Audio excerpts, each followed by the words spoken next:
इचलकरंजीतील काही हिंदुत्ववादी कार्यकर्त्यांनी एका प्रार्थनास्थळावर आक्षेप घेऊन ते प्रार्थनास्थळ बंद पाडलं। यावेळी त्या ठिकाणी वादावादी होऊन काही काळ तणावाचं वातावरण निर्माण झालं होतं।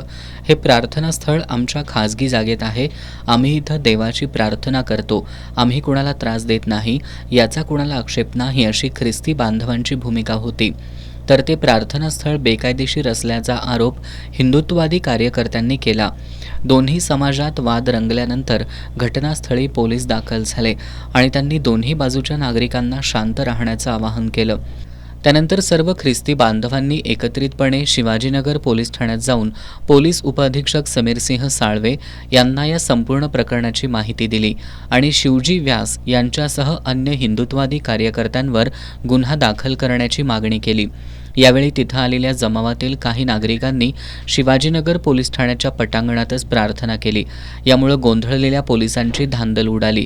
दुसरीकडे बेकायदेशीर प्रार्थनास्थळावर प्रार्थना होत असल्यानं अशा प्रार्थनास्थळावर कडक कारवाई करण्याची मागणी हिंदुत्ववादी कार्यकर्ते शिवजी व्यास यांनी शिवाजीनगर पोलिसांकडे केली आहे।